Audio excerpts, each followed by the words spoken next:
Na live que eu falei de crossover, é normal você ter, por exemplo, o sub, ele fala de uma determinada região. E as caixas de alta também falam em uma determinada região. Só que em algum momento, no espectro de frequências, esses dois gigantes, né, os subs, né, e as altas, elas vão se cruzar. Tem uma frequência ali no meio que é chamada de frequência de crossover, tá? Que essas caixas vão se somar. Por exemplo, aqui, vamos para mais uma vez aqui uma medição. Vou mostrar para vocês. Aqui eu tenho... Aqui, é isso. Pronto. Aqui eu tenho... Aqui eu tenho uma questão bem legal aqui, tá? Aqui eu tenho uma medição de uma caixa da Yamaha DBR15, todo mundo sabe que eu sou fanboy dela. E eu tenho de um subwoofer da TAC, que é um subwoofer da TAC. E aqui é a resposta da caixa da Yamaha. Então essa aqui que vocês estão vendo, essa linhazinha... Deixa eu mudar de cor aqui. Então, olha só. O sub, ele começa a responder aqui, ó.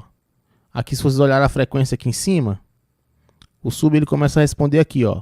40 Hz. Começa, tal, e ó. 43 Hz ele chegou. Aí ele vem, tá...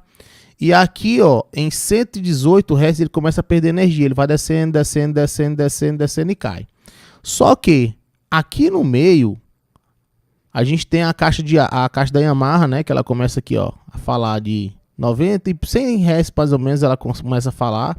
Eu acho que isso aqui é porque ela tava com filtro lá, um low cut. E aqui ela começa a falar e vai. Mas tem algum momento aqui, ó, em torno de 120 Hz, é quando eles se cruzam, né? É quando você tem tanto a caixa de sub e a caixa de alta falando na mesma frequência, com a mesma intensidade, tá? E aqui com tempos bem parecidos, porque eu coloquei em fase, como vocês podem olhar aqui em cima, né? Tá? As linhas estão praticamente cravadas aqui, uma na outra, tá bom? Então aqui a gente tem esse momento aqui, ó, tá?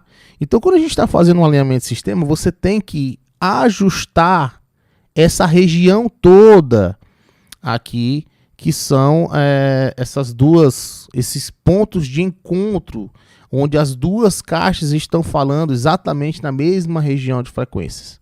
Tá? Então a gente tem que ajustar isso aqui, colocando isso aqui em fase. E aí você precisa entender o que esse gráficozinho aqui, ó, ele tá te falando, que ele tá informando para você aqui nesse tipo de leitura. Tá bom? E aí vocês devem estar se perguntando, fase. Eu coloquei uma imagem no Instagram essa semana, que foi... eu coloquei duas senoides, né? Que a senoide realmente é uma excelente representação de som que a gente tem. E aí eu coloquei duas senoides com uma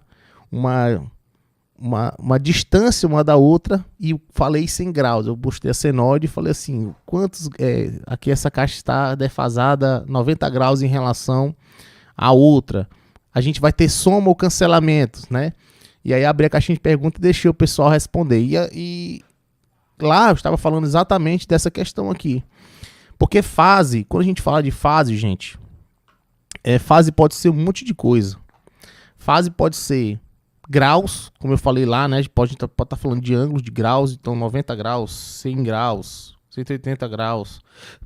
Que se você olhar o círculo de fase, como eu botei também na imagem lá, você tem, quando você está trabalhando com isso em determinados tipos de regiões, você pode ter somas e cancelamentos. Quando você tem duas caixas acústicas e elas estão interagindo uma com a outra, seja grave e alta, seja duas caixas iguais, quando você tem duas caixas e essas caixas elas interagem, independente do tipo de caixa que seja, você precisa pensar que em algum momento você pode ter interações construtivas ou destrutivas. Você pode ter somas ou cancelamentos.